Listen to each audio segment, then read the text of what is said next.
Assalamualaikum warahmatullahi wabarakatuh. Pada kesempatan kali ini kami akan menjelaskan tentang horizontal boundaries dari mata kuliah Industrial Organization. Sebelumnya perkenalkan kelompok kami yang beranggotakan Rafidia Aritama NPM 0181, Fatoni Cahya 0182, Ayu Lidawati 0183, Akid Asngari 0190, dan saya Irfan 0192. Materi yang akan kita bahas itu mengenai economies of scale dan economies of scope. Economies of scale itu skala ekonomi dan economies of scope itu ruang lingkup ekonomi. Jadi yang pertama itu ada economies of scale atau skala ekonomis. Jadi skala ekonomis itu merupakan teori yang menggambarkan fenomena menurunnya biaya produksi per unit pada suatu perusahaan. Nah, menurunnya biaya produksi ini dibarengi dengan meningkatnya volume produksi atau bisa dibilang output. Jadi bisa dibilang semakin besar perusahaan maka akan semakin rendah biaya produksi per unit produk yang dihasilkan. Kemudian untuk contoh, jadi misal suatu perusahaan itu memproduksi 100 kopi buku. Nah, untuk produksinya itu memerlukan biaya $3.000.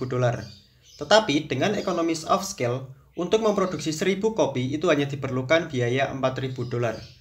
Jadi rata-rata biaya produksi itu telah turun dari $30 menjadi $4 untuk setiap kopinya. Ini dikarenakan komponen utama dari produksi buku yaitu desain dan editorial itu tidak berhubungan dengan jumlah dari buku yang diproduksi. Selanjutnya ada jenis economy of scale. Skala ekonomi sendiri bisa dibagi menjadi dua macam, yaitu skala ekonomi internal dan skala ekonomi eksternal. Skala ekonomi internal adalah skala ekonomi yang muncul jika biaya per unit tergantung pada besarnya satu perusahaan, terlepas dari industri, pasar, atau lingkungan di mana ia beroperasi. Sedangkan skala ekonomi eksternal adalah skala ekonomi yang dapat menguntungkan perusahaan karena cara industri yang dijalankannya. Selanjutnya, diseconomies of scale. Diseconomies of scale atau skala ekonomi terjadi ketika perusahaan sudah semakin besar dalam rangka untuk menuai skala ekonomi.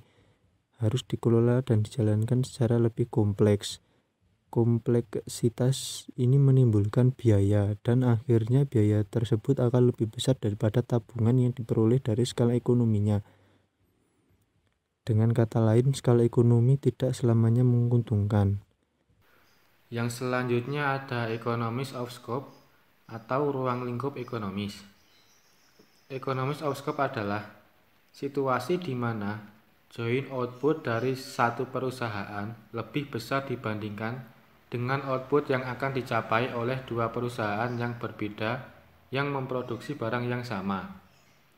Economies of scope dapat terjadi pada usaha-usaha dengan satu fungsi yang sama, seperti finance atau marketing, atau bisa juga pada hubungan timbal balik di tempat lain dalam proses bisnis, seperti cross-selling produk yang satu dengan produk sampingannya, atau menggunakan output dari satu usaha sebagai input pada usaha lainnya.